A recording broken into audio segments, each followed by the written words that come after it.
তাহলে দেখো, ট বর্ণটি লিখতে প্রথমে মাত্রা, তারপর এইখান থেকে রাউন্ড করে উপরে। দেখো এইগুলার মতোই কিন্তু চেহারা, হ্যাঁ, কোনো পরিবর্তন নেই। তারপর পার্থক্য হচ্ছে এইখান থেকে এইভাবে। তো দেখো প্রতিটাই একই রকম কিন্তু আলাদা বৈশিষ্ট্য রয়েছে। যেমন এখানে হচ্ছে বিন্দু বা ডট, ঠিক আছে। আর এখানে পার্থক্য হচ্ছে উড়ি হবে। উড়ি, হ্যাঁ, এই যে এটাকে বলে উড়ি। আবার দেখো, এই যে এখান থেকে ভাঁজ নিয়ে একটা সুন্দর করে এখান থেকে ঠিক এইভাবে। আবার দেখো, এখান থেকে ঠিক এইভাবে। আরেকবার দেখো, ঠিক এইভাবে করে লিখবে। ঠিক আছে, এইভাবে করে লিখবে। আচ্ছা, লেখো সবাই, তারপর সবার খাতায় চেক করব।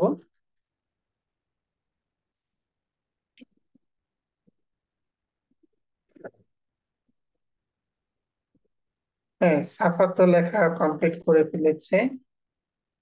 হ্যাঁ সাফা, হ্যাঁ সাফা, আর আরো কয়েক লাইন লিখে ফেলো। তুমি তো অনেক অ্যাক্টিভ। তারপর তাহমিদ, তাহমিদ কিন্তু আরেকটু সুন্দর হবে তো। তাহমিদ, তাহমিদ আরো লেখো, সুন্দর করে লেখো। টর উপরের অংশ এখানে দেখেছো আমি কিভাবে লিখেছি? আমার লেখার সাথে মিল থাকতে হবে, বুঝতে পেরেছো? আমার লেখার সাথে মিল থাকতে হবে, তাহলে তাদের হচ্ছে এবার। এবার আর একটু সামনে নাও। লাইট মাঝে, হ্যাঁ এই তো, এই যে এইভাবে করে রাখবে, এই যে এইভাবে করে দেখাবে, তাহলে ভালো দেখা যায়। হ্যাঁ এই তো এবার। হ্যাঁ সুন্দর হচ্ছে, এবার তো অনেক ভালো লেখে। শাফিন সরকার, হ্যাঁ শাফিন সরকারও ভালো লিখছে। লাবিব, লাবিবেরটাও সুন্দর হয়েছে। লাবিব আর একটু লেখো। সারা, সারা দেখেছো এখানে কিভাবে করেছি? আর একটু সুন্দর করবে। ঠিক আছে, এই জায়গাটা আর একটু সুন্দর করবে। আমি আবার দেখাচ্ছি, যাদের সমস্যা একটু দেখে নাও। প্রথমে হচ্ছে মাত্রা, তারপর এইখান থেকে ঠিক এইভাবে দেখেছো, তারপর এই উড়িটা দিয়ে দেবে এই জায়গা থেকে। কাজ শেষ। তো দেখো এখানে প্রথম এক ড থেকে কিন্তু আমরা চারটা বর্ণ শিখে ফেলেছি। এবং তারপর হচ্ছে তোমার হচ্ছে ঢ থেকে আরো তিনটা বর্ণ আমরা শিখে ফেলেছি। হ্যাঁ, তাইরিয়াসি, তাসিন, হ্যাঁ তাসিন সুন্দর করে লিখেছে। আর হচ্ছে শেহজাদে, এটা মোটামুটি ভালো হয়েছে, তবে শেহজাদে যে নিচের অংশটা আরেকটু উপরে উঠবে। এগুলো খেয়াল করবা, এগুলো আরেকটু উপরে উঠবে। সাইফান, দেখি তো সাইফান আরেকটু সামনে নাও। সাইফান, এই তো সাইফানও তো কি খুবই চমৎকার লেখেন। হ্যাঁ সাইফান খুবই সুন্দর হয়েছে। হুম। তারপরে দেখি হচ্ছে তাহসিন। তাহসিন, এখানে গোল দিচ্ছ না কেন? এখানে গোল দেয়াটা তো একটা সৌন্দর্য। হ্যাঁ, তুমি যদি গোল না দাও তাহলে হবে? সাবিত, হুম, এই তো সাবিত আরেকটু বড় করে লেখার চেষ্টা করবে ঘর ভরে।